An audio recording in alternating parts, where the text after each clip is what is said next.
चर्चा करणार आहोत किंवा आपण विचार ऐकणार आहोत.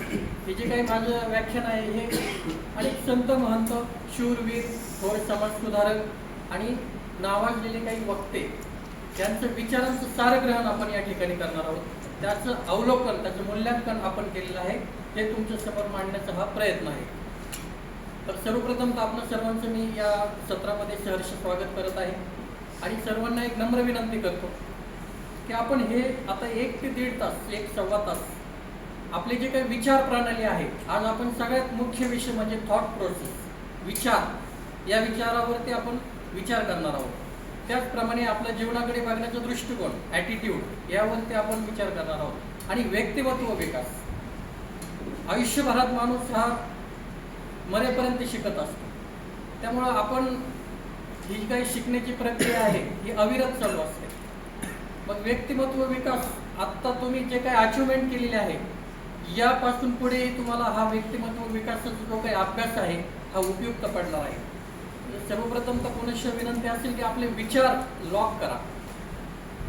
जसं हा हॉलमध्ये आपण आलो, एंट्री केली, दरवाजा बंद केला, इथे जे काही उपस्थित आहेत त्यांना या मार्गदर्शनाचा पूर्ण योग मिळणार आहे.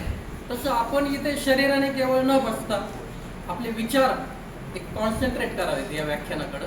आणि हे व्याख्यान जे काही चाललेलं आहे हे पूर्णपणे तुमच्या माइंडमध्ये, सबकॉन्शियस माइंडमध्ये हे त्याचं अवलोकन करावं. अगोदर हे सर्व आपल्या कॉन्शियस माइंडमध्ये येणार आहे, मग जे कोणी मन लावून हे काही सर्व ऐकतील ते सबकॉन्शियस माइंडमध्ये त्याचा प्रवेश होईल.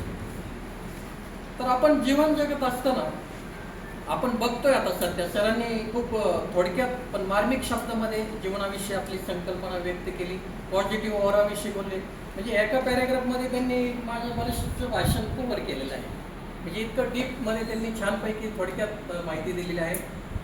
तर मित्रांनो, आपण जे काही जीवन जगतो, आता शाळेमध्ये आपण असताना आपण बघितलंय त्यावेळेला तर काही मोबाईल वगैरे नव्हते. गेल्या 3-4 दशकाचंच उदाहरण घ्या. 3-4 दशकापूर्वी जीवनमान कसं होतं आणि आताचं जीवनमान कसं आहे, हे सगळं विचारांचा खेळ आहे आपल्या जीवनामध्ये. आज आपण जे काही आहोत हे सर्व विचारांचा खेळ आहे. आता मला एक माझी विनंती अशी आहे की जर काही प्रश्न विचारले तर त्या प्रश्नाची आपण उत्तरं द्यावीत आणि हे आदानप्रदान राहील विचारांचे. आपल्या थोडं स्ट्रेसफुल जो काही आपला जीवन चालतो त्यातून आपल्याला थोडंसं जरा स्वच्छंद आणि मुक्तपणे हे सेशन समर्पित करायचं आहे. तर या पोलीस विभागाकडे आपण जे काही पदार्पण केलं आहे यामध्ये तुम्ही आलात, हे तुम्हाला असं कोणीतरी आणलंय की स्वइच्छेने आलेले आहात? सर्व स्वइच्छेने आहात, स्वतःसाठी थोडं टाळ्या. जिथे स्वइच्छेने आपण कार्य करतो ना, ते कार्य बहरल्याशिवाय राहत नाही. आपल्या व्यक्तिमत्वाचा विकास हा फुलल्याशिवाय राहत नाही. प्रेशराईज करून, मारून, मुटकून, दडपून जर आपण कार्य करत असू तर त्या कार्याला काही अर्थ राहत नाही. जे बाय हार्ट कार्य करतात, अंतर्मनातून कार्य आलेलं असतं, ते कार्य फुलल्याशिवाय राहत नाही.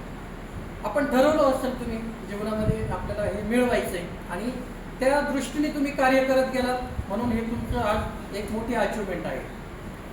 सर्वप्रथम तर आपलं सर्वांचं जे काही महान कार्य आहे ते त्यागाचं आहे, समर्पणाचं आहे, देशाच्या, समाजाच्या संरक्षणार्थ आहे. त्यामुळे तुमच्या या महान कार्याला मी मनपूर्वक वंदन करत आहे.